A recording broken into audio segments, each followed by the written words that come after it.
everyone, welcome to another episode of the Book More Show. It's Stuart Bell here, and today I had a great call with Betsy Vaughan talking about the potential of the Roaring Twenties.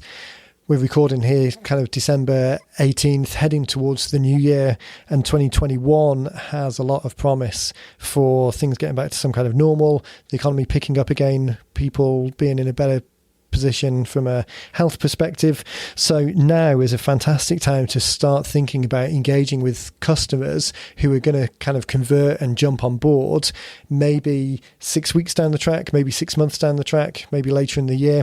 But all of these opportunities, whether it's B2C customers or B2B customers, all of these opportunities to engage with them now, start the conversation, knowing that at some point the economy is really going to pick up and turn into something that has a lot of potential for some great business in the months and years ahead.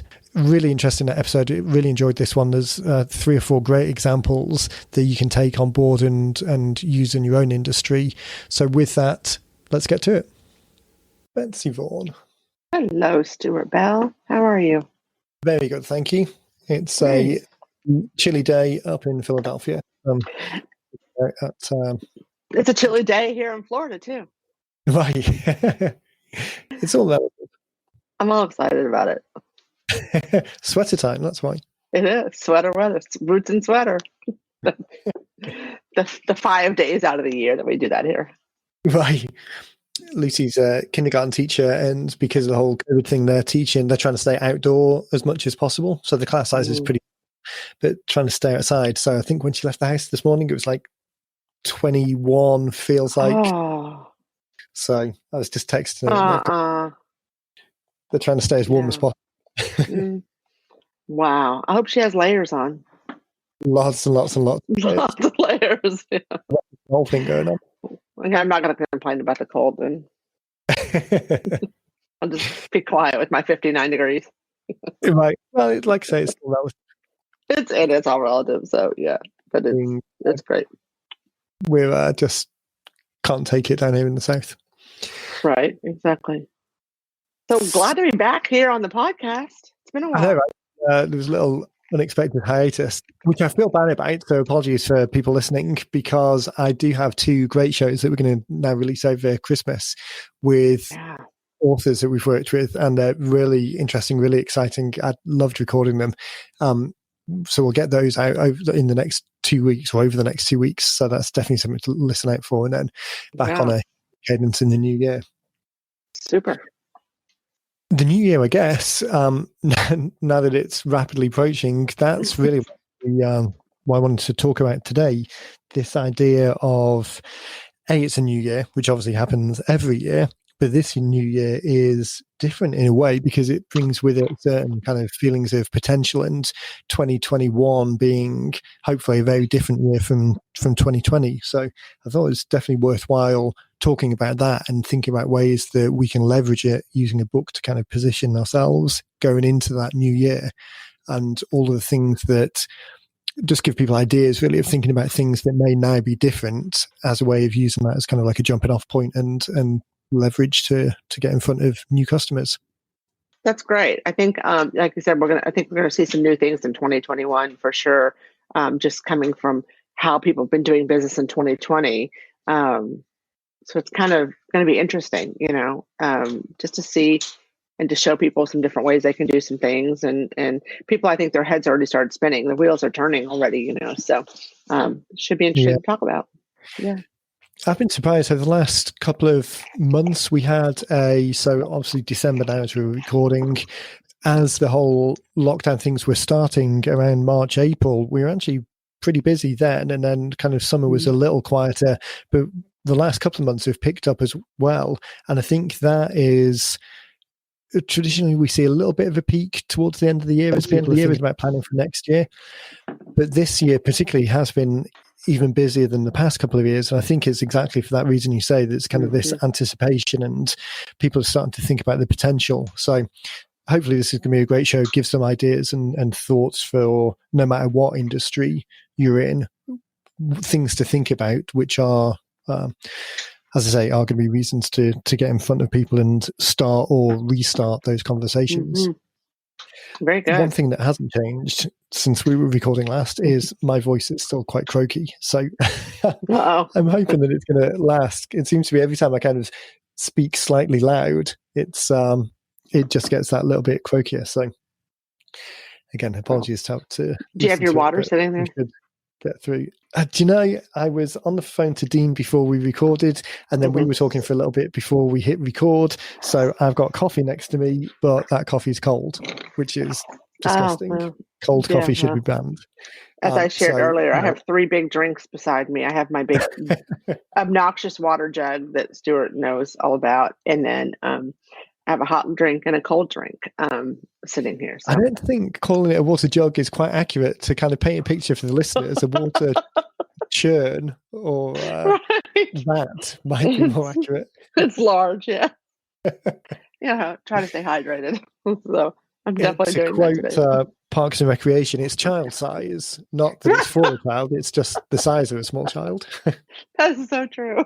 I have to tell you, the other day in my car, the whole thing spilled out in my car, and it was in the back seat, thankfully. And I have that dog hammock in the back of my car, so the dog hammock, and it's waterproof. It caught this whole puddle of water in the back seat. So thankfully, my seats were protected. But yeah, I didn't have it. Be like one of those things where they put like a tarp in the back of a pickup and fill it with water as like a jacuzzi type thing and drive around the block. It would be like that. That's exactly. That's funny. That's great. Oh my gosh, that's funny. Alrighty, let's talk about carry on. Yeah. So the obvious ones that spring to mind are things where your industry has been impacted by COVID. So if you're in a B2B type environment where your customers are other business owners, it's probably very obvious how that's going to be affecting you. So if you're in industries that now have more safety protocols around, if you've got industries that are affected by capacity constraints, so you want to make suggestions on how people can engage customers, but in a different way. So that second example isn't necessarily that things are changing in 2021, but it's more that business is picking up again. So the same restrictions that are there this year might well be there next year, but it's just starting that conversation as the business owners are starting to put their head above the parapet and thinking about things wider than just being in survival mode. So I think this idea of reaching out to people with something that's meaningful of the moment or in the moment, that thing now, there's opportunity to make it very COVID vaccine recovery based, as opposed to a couple of years ago, you might have been talking about something relatively generic to the industry or things that people might have had conversations about in the past. I think with this idea of going directly B2B and giving more specific tailored advice, the opportunity lies in being pretty specific. So if you put yourself in the shoes of your customers, so we talk about what's one of the examples? Coaches. We deal with quite a number of coaches, people who run coaching organizations for other coaches.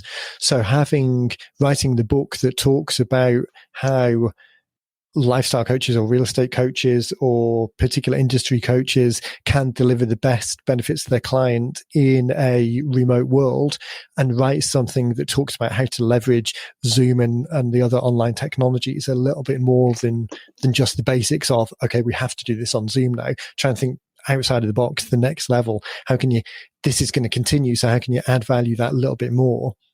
Writing something that's very specific, giving advice, that's a great opportunity. As I say, people are sticking their head above the parapet, thinking about building business now, not just surviving in business. So tips and pointers are going to be beneficial. People who are dealing with restaurants, or I'm trying to think of industries that are very affected. Movie theaters might be a struggle. I'm not sure that movie theaters are going to be the first to recover even in 2021. Yeah. So, I mean, that's relatively niche, but a lot of other organizations where they're dealing with capacity limitations, actually even movie theaters. So thinking about it, there was AMC, I think, were doing this thing where they would rent out the whole theater. So for relatively cheap, I think it was maybe like $100 or $120. It was, $100, yeah.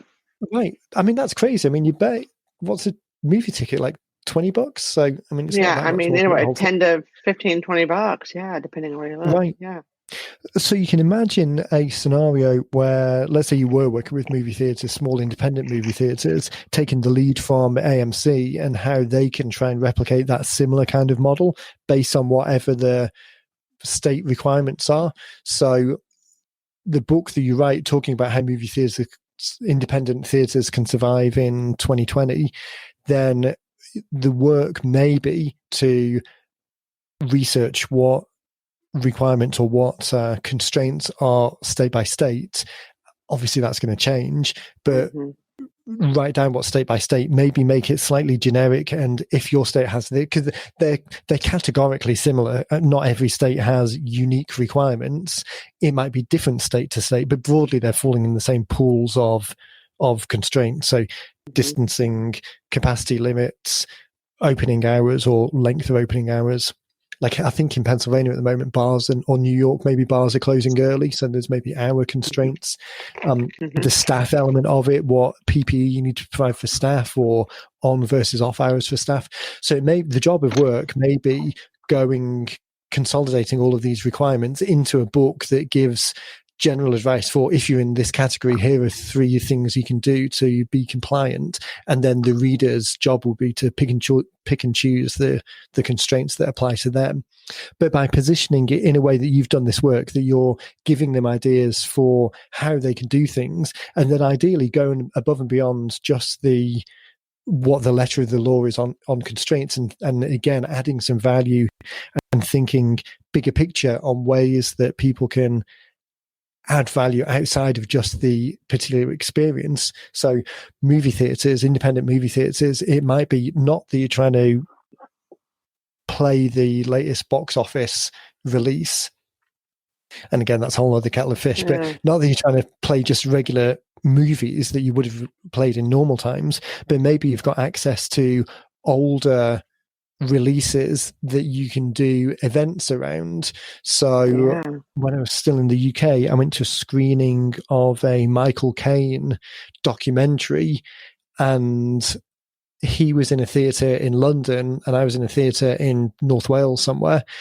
And his presentation talking about the movie and the backstory to the scenes that were included, all of this type of thing was included. There's a YouTube channel, and the guy, this is going to be a terrible story because I can't remember the details, but the guy on it he's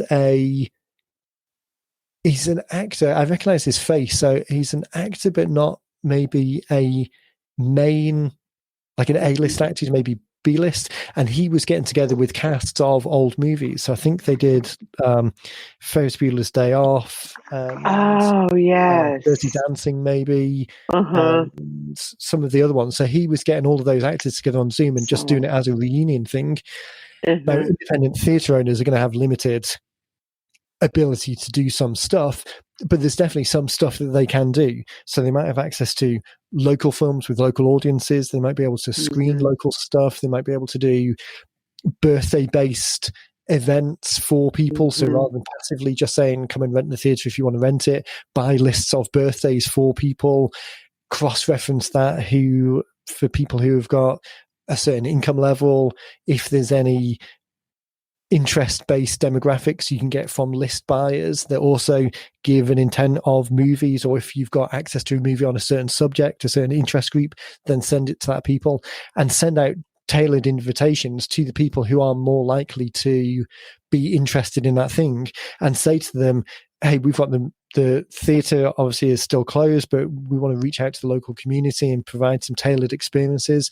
So rather than saying generically just for $100 rent out the theatre, how about for $1,000 we're doing birthday experiences where you can bring 20 of your family members within your bubble constraints if you're happy with them. We've got distancing options so that we can spread people out so they're at least 6 foot apart. Our air conditioning in the theatre means that we're cycling air at a rate of 2 changes per hour, or whatever some other numbers are that are relevant. Again, that's part of the job of research. And then we can provide catering on site, or you can bring catering and we can stage it so we can take that food and handle it in a safe way and deliver it to the guests. We can buy a birthday cake for you and have the sparklers going on the top of it, really make it an experience that is bigger than just the individual value of moving pictures on a screen.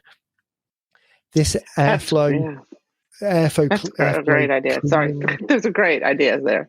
Yeah. Well, and this extra adding of value, and a theatre space can do the same, not just a movie theatre, anything where there's a presence and a special area.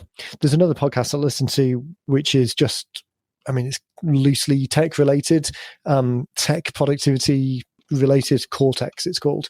The guy there, one of the guys who does it, is a guy called CGP Grey, and he's got a big education based YouTube channel with a couple of million subscribers. I can't remember exactly the numbers, but he does a lot of, or in the past it's done a lot of like explainer type videos. So explaining it, he's American but he's based in the UK, so he's done an explainer video to talk about the makeup of the UK. So the UK is made up of Wales, England, Scotland, Northern Ireland, and a number of other territories. But then there's the UK and there's Great Britain, and there's all these different names for the thing. So anyway, he's done an explainer video on that and various other things.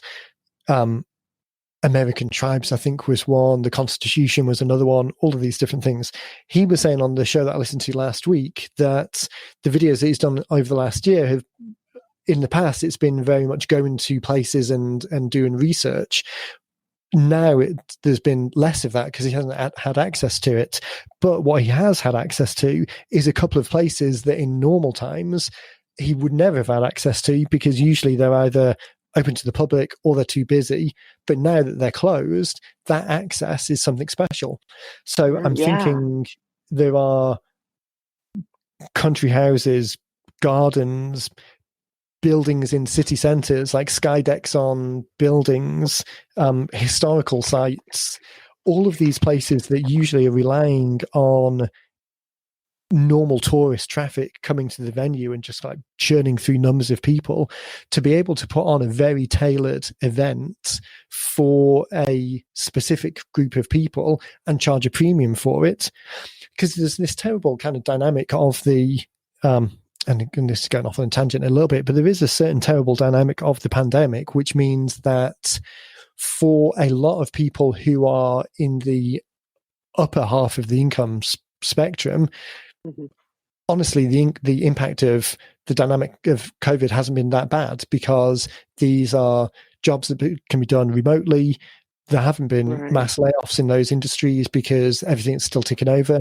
Where it's really hit has been at the more service end of the spectrum, or the part-time end of the spectrum, or the lower income end of the spectrum, or the more all of the industries where the income is very much based on being at a place at a time, and there's not a remote option. So that's obviously terrible and should be addressed. But what it does mean is that higher end of the economic distribution, the people who are able to pay for more bespoke, tailored experiences, are in a situation where, okay, I've been at home now for 6 months. I'd usually be going out to a restaurant once a week, but either I can't because it's closed, I don't want to because of all of these mask dodgers who are there as well, or I just don't want to do it because I just don't want to even think about it. So that group of people have almost got some disposable income sat burning a hole in their pocket waiting for something to do. So if you could create a tailored event at a place where they would normally not have access to, that comes with a premium and making it a premium experience. So tying this back to writing the book, if you're a B2B consultant who advises those areas, or maybe you're even a wine vendor who would usually supply all of these across your distribution of customers. You've got restaurants, and obviously that business is hit quite dramatically. You've then got special venues that would be doing corporate events in individual places that are licensed. All of that business will be dramatically affected, because even if the restaurant side of things is open, the corporate side of things is definitely not, because no one's doing away days in the workspace, because if nothing else, they don't want the headache of it, and they don't want all of their employees getting sick and then being off work. It's like a double-edged sword. So if you're a wine vendor or a food vendor to those locations, going out with something to those guys saying, hey, you should do this, and here's the way that you should do it, and here's the way that you can think about it, and here's a load of resources of how to put it together. That's got nothing to do with your business. Your business as the wine vendor isn't about running events. But if you can write the book that shows people how to do that, which has the secondary effect of those guys buying from you, not only for the fact that they're able to do some business and therefore you'll have an inventory demand, but imagine the relationship capital that you're building. My wine vendor has just given me some great ideas on how we can keep the doors open into 2021 because we only barely survived 2020. I mean, that as an idea is fantastic. You know, that actually that exact thing happened. One of our favorite restaurants, they never did this before, and I think they will continue to do it on in 2021.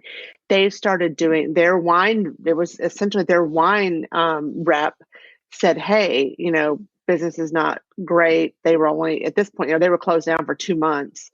And then when they opened back up, limited capacity, they closed, you know, half of their booths. Every other booth was open or every other table.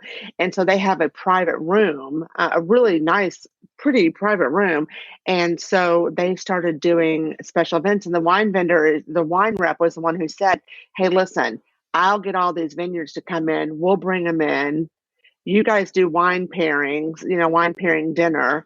And they charge like $65 a person, small plates.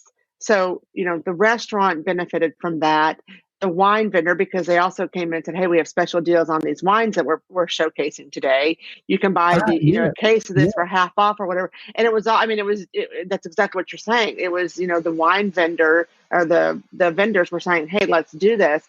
And so they were doing them once a month, and they became so popular. And the room it's limited to 30 people, and so you have to have you can't have no more than 4 people at a table. They have to be in your party, and the tables are all, you know, they're more than 8 or 10 feet apart. I mean, they really did an awesome job. We've been to 2 of them, but they were so successful. They started doing them twice a month.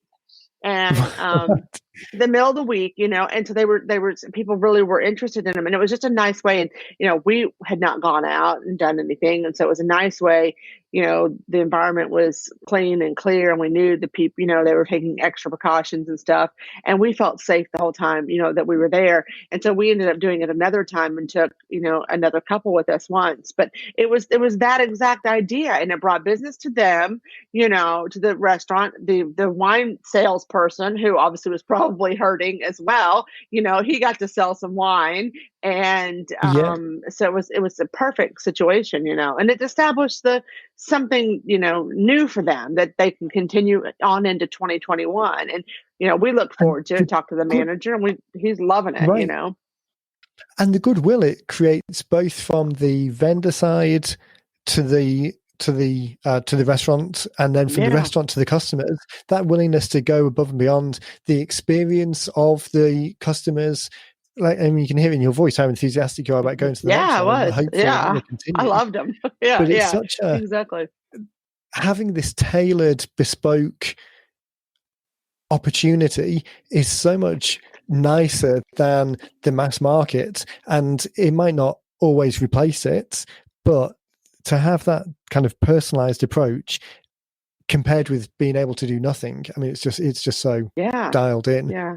And I think that's what 2020 has created for us. So we have to think outside the box, and, you know, have to think a little bit bigger, out of our comfort zone. I think it's a lot of it. You know, local restaurants, you know, some of your bigger rrestaurants, you see higher end, they do these kind of events all the time. But some of your locally owned restaurant, like this place, they've not done, they just run their business, their day-to-day business. They've gotten to that. And so being able to think about it a little bit more, and it's really probably drawn into, I mean, I probably told 20 people about it, you know, people didn't even know where the restaurant was there, you know, what it's done. And so it's, I mean, I think that's sort of we have to, these businesses like this, particularly in those industries, like you said, that are service-based, they have to really think outside the box, I think, just to even keep the doors open at this point. Yeah, it is and with the varying lockdowns in different places, the specifics of it are going to change. But to a certain degree, we're talking about writing a book to start that conversation with customers and vendors. So the implementation, the execution of it, that to a certain degree is someone else's problem, or it's up to them to kind of dial in the nuance of what the actual execution is. The job of work that we're talking about now is writing something that promotes those ideas and gives people as many pointers as possible to really get them thinking in that way. So we don't, as the people writing the book, as the people trying to start the conversation, we don't need to have all of the answers, but if we can have enough of the answers that it seems like a very compelling, genuine, open-armed idea that you're sharing with someone else to really try and help them. There's no commercial intent with it. You're not saying, hey, I'm a wine vendor and we're struggling because we're not selling you as much wine, so you should do more events like this. That's not what we're talking about. We're really trying to position it in a way that's all them, it's all giving, it's all starting that conversation with the best intentions. And that makes the job of writing this introduction piece much easier, because don't get hung up on the details. We talk a lot about the profit activator scorecard and the kind of breakthrough DNA separation of the before, during, and after unit. And the before unit, the part of your business that's responsible for generating and engaging customers, shouldn't get caught up with the during unit problems of delivering that business. Psychologically separate them. Otherwise, the before unit is kind of hamstrung and held back because it's already starting to think about the implementation problems. The same here. The job of work of this book is, with the best intentions, to give ideas that kind of sow the seed that start people thinking down a route that they wouldn't otherwise think. It's not your job to answer all of those and not do it, to fall into the trap of stopping before you start because of the problems. Don't let yourself do that. Instead, focus on creating something that begins the journey and is valuable and it comes from the right position. And then that means that that's much more likely it will be something that you complete, something that you get out there. Yeah. So that's what I do. And whatever the business is, whether it's the examples that we talked about in terms of like coaches or vendors to establishments, or whether you're talking to your paper and card supplier, or I'm looking out the window now, and you're a supplier of salt de-icing products to a place. Whatever your individual industry are, there's going to be different challenges to the end customers, what they can and can't do. And it might be the case that people are completely closed. So you might need to make suggestions about, and again, this is just thinking off the top of my head, so I'm not quite sure how this would work out, but you can imagine a scenario where you're a company that supplies an industry that is absolutely shut down, where they just can't do anything, no matter what the scale is.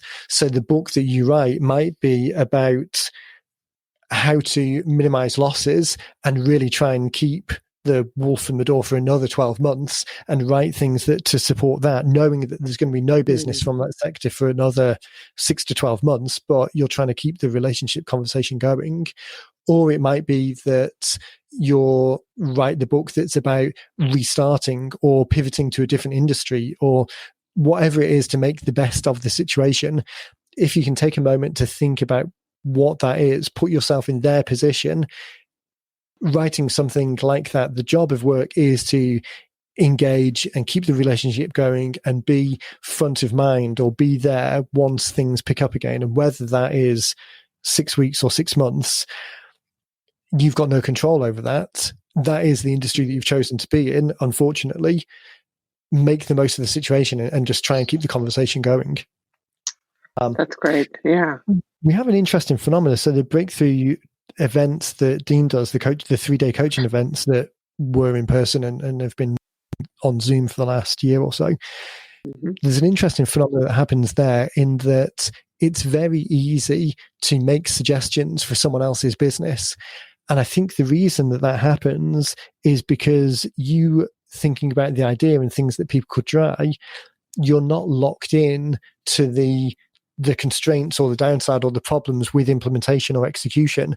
So it does allow your brain to kind of more freely come up with ideas. And this book idea of writing something for your clients, the same thing happens. like we said with the event thing, because you're not getting caught up in the implementation, it really does allow you to write something that's quite inspired or unique, or even just put together in a way that other people might not have thought about, because you're not constrained by the delivery. So so definitely true. give yourself a 50-minute focus finder to kind of think through that and think what would be the most valuable to that group of people who you can help. And I think some good things will come from that. I agree. So that's the first one. The second one is the slightly more obvious. Hey, we're in COVID times now, and here's the book about surviving COVID in this particular industry. So the ones that spring to mind there are B2C type books in financial services, in employee hiring and retention, in buildings management, all of these things that are very the COVID checklist for XYZ. So writing something that's very of the moment, it's pretty on the nose in terms of these are some tips to survive COVID, specifically talking about this particular thing. So healthcare, if you're a healthcare provider, health insurance provider, there are certain things COVID related that people need to do. If you're an educator, the kids that you're educating, assuming they're outside of a normal school system, maybe you're a what's the word I'm looking for? A tutor or mine's blanking on the word. A tutor. Let's go with tutor, because I can't think of what the word is I'm actually looking for. So if you're that, the COVID guide to remote lessons, so Arby plays the cello. Last year he was going to the instructor's house for lessons. This year it's been on Zoom. So the cello instructor or the music instructor could write the guide to remote music, the best way to keep your kids engaged whilst doing it remotely, and just have all the tips and tricks and hints and suggestions and ways that people can easily get started in a Zoom-based world. Now, that doesn't necessarily, that might still be the same as last year. It might be coming to a time where it changes. The Zoom element might be a whole stream to the business that you'd never previously thought about, because you always just assumed it had to be in person, but now it doesn't. So writing something now and positioning yourself for next year in a more direct B2C type way, that's going on the thought that not necessarily the B2B version that we were talking about, the businesses are starting now to get their head above the parapet and looking for opportunities. This is now consumers are doing the same. So people have got used to how lockdowns are working. They've got used to what they can and can't do. There isn't so much fear around for better or worse, there's not so much fear around the disease itself. Yeah. People have kind of baselined what they're willing to put up with, what they're willing to do, the extent that they're willing to be around other people, the extent that they're willing to be at home and do things at home that don't need to be around other people, so that where they do have to be around other people, they're kind of minimizing their overall risk footprint. And running a remote tutoring organization might well be something that they hadn't previously thought about, because they were just in a shutdown mode and they were waiting until they get back to, in air quotes, normality. So writing the guide that is more directly B2C, it's given people some ideas and some suggestions on what to do in how to make the most of the COVID situation. You can tailor it around the 2021 guide to such and such, just to give it a bit of a timely, make it more relevant and resonate with certain people for this year. The title that you pick and the subheading can kind of amplify certain points that are important and timely and relevant, and why it's different. So the B2C example is way more about, okay, business is going to pick up this year. Let's get positioned for it so that we're ready to go as and when it does, whenever that point is. And the purpose of writing a book to get that engagement going, it's kind of priming the pump. It's knowing that people are going to be doing something in the next 6 months in the business that you're in.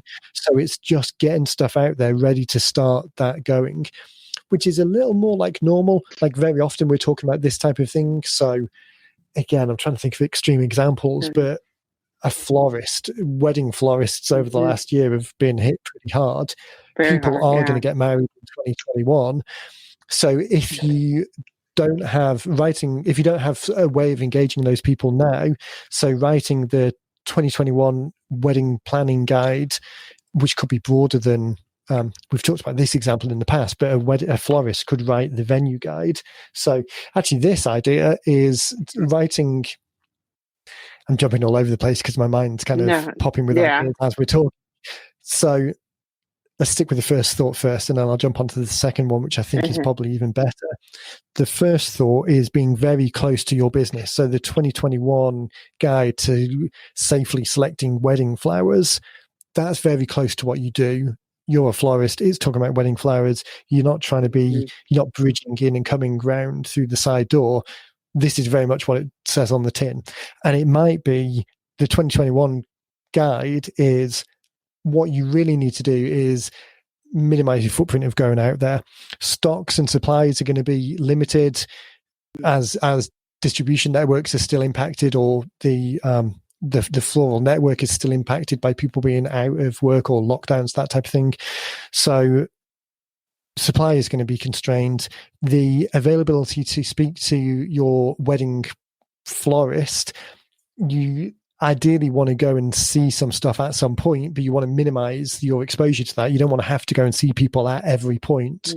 So the best thing to do is do it over Zoom first. Here's a checklist where you should pick the type of flowers. So here's questions talking about, is it indoor or outdoor? Is it northern hemisphere or southern hemisphere? What time of year is it? Thinking about what stock is available. Having international deliveries 2 years ago might have been much easier than it is this year. So there are certain options that just aren't an option now. So this 2021 guide to picking the best wedding flowers can just combine all of the elements of 2021, both the good things and the bad things, and then give people suggestions. Getting that out there now, getting that out there at the beginning of the year, people who know that they're going to get married this year sometime, maybe they're waiting for restrictions to be lifted on the venue, but they're not thinking about the downstream restrictions that might be on the supply chain for the flowers, or just the availability of the florist, or things like, okay, well, you're waiting for the restrictions to lift, so is everyone else, and there's a pent-up demand of 18 months worth of weddings that people are suddenly waiting for everyone to be allowed outside. And then if you're not in there, it's like when Apple releases a new product, if you're not on the buy page in the first half an hour, your delivery date is going to be 6 months out. So all of these things, the guide can talk specifically about that. You're given very timely, useful advice given the current situations. 2021 is different. The guide talks about those differences and how people can make the best of it. The second idea on that, and I'm going to take a breath in a second. The second idea on that might be even better, or to do as well, it's definitely not a worse idea, is for the florist to write the 2021 venue guide. So we've talked about this idea before. In normal times, that makes sense, because very often before people are thinking about what flowers they should get, people are thinking about what venue they want. And you being able to identify those people and get people to raise their hand and join your list because they're looking for the venue guide means that you know that 90% of those people who want a wedding venue guide are also at some point in the next 18 months going to want wedding flowers. So you kind of priming the pump with people who are going to be prospects and good customers in the next 18 months.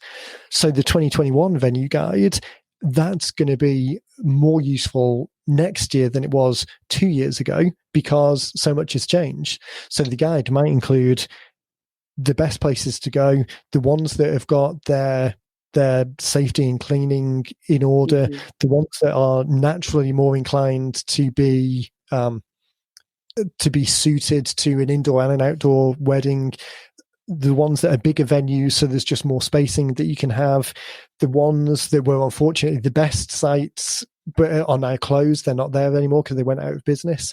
All of these things in the 2021 wedding guide, people are going to be desperate for this information, because otherwise they're left fending for themselves and having to try and pull together all of this information. So you're not a wedding venue yourself, but that cohort of people, the kind of Venn diagram of the crossover is almost a 100% crossover of the people who are interested in that versus the people who are interested in flowers.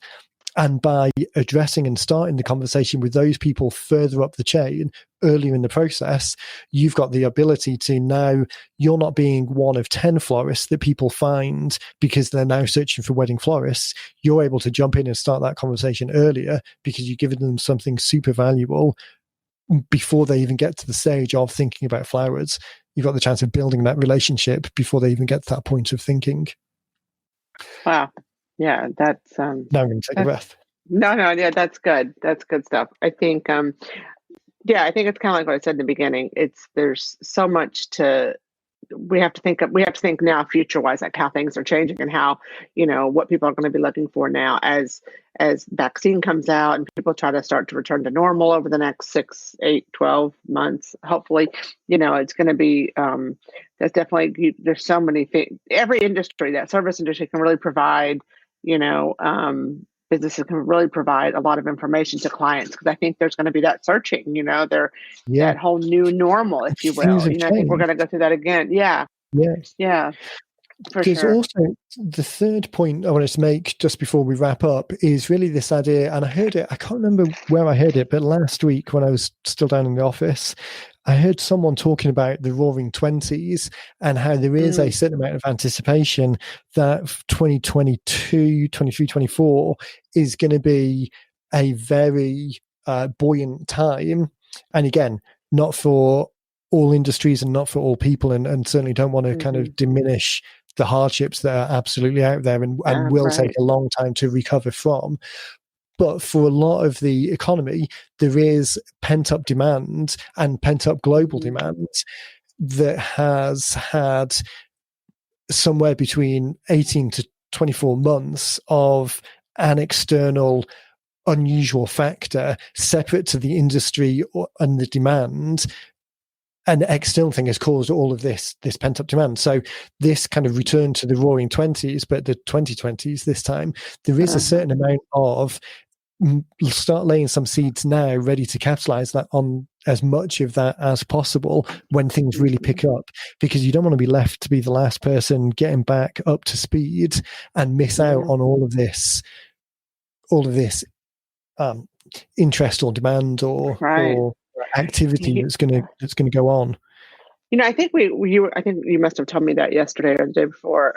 I remember having that conversation, but hitting a little close to home, Mike, my husband, he's in an industry, doing a lot of cleanings and stuff for HVAC, and he has seen just in the last couple of days, yesterday alone, he had 3 contacts from hotels who have this anticipation that they're going to start picking up. And so they want to go ahead and start scheduling some cleanings, make sure everything is working properly, because they said, hey, we've been shut down and we've only, we haven't even been, quarter full, that kind of thing, barely able to make it. And so he's already starting to see people make those preparations, which is an awesome sign for so many industries, to see that maybe there's light at the end of this tunnel. People I think are getting excited because regardless of how you feel about a vaccine, I think it will allow people to feel like they can start to live some normalcy. So yeah, we're definitely, he's seeing that already to pick up in some of those service-based restaurants and schools and hotels, that kind of thing. And when you think about the downstream impact, so we were talking about the vendors before on the flower side, saying that the vendors might be stock constrained. So if you're the last person asking, you're going to be out of luck. The same with Mike. Mike had to downsize slightly, unfortunately not very much, but slightly over the period, which means that he's capacity constrained from where they were 12 months ago. And then if the demand suddenly ramps up, if small hotel down the block suddenly realize, hey, restrictions have been lifted, we can turn the lights back on now, let's open the door, we need to get some better cleaning in here, let's phone around, and everyone's booked up for 6 months because people were there faster. This idea of kind of really trying to, without necessarily committing too much, that is without committing too much funds too soon and having problems from that point of view, but at least laying the groundwork and starting to think about these things so that you are ready and primed so that it can be the best possible position. That's why I'm talking about starting that conversation with people who might not even be thinking about taking an action for 6 months. So that the florist example is at that end of the spectrum.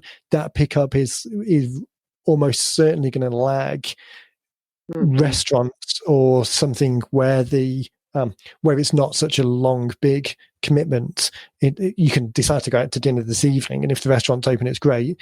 It takes time to plan a wedding, so there's that lag. But starting these conversations now just really allows you to build this rapport. And that, I mean, need to wrap up shortly, but as you're listening to this and this is starting to spark some ideas, have a flick back through some of the previous episodes where we've talked about beyond the book and what to do after you've got the book in someone's hands, because we're talking now about doing something that's not going to result in clients immediately. We're not necessarily expecting clients to grab a copy of the book and then immediately do something, although obviously a large number of people will, but we're really talking about building this group of people who are ready to go as soon as the environment's right. And in that scenario, the beyond the book stuff of being able to stay in touch with people over the long haul and keep that relationship going, that then becomes super important, because what we don't want to do is get the book out there. The person's not quite ready today, but they will be ready in 6 months. But by the time 6 months comes around, they've forgotten all about you. So definitely check back on some beyond the book type things and ways of ideas of staying in touch with people.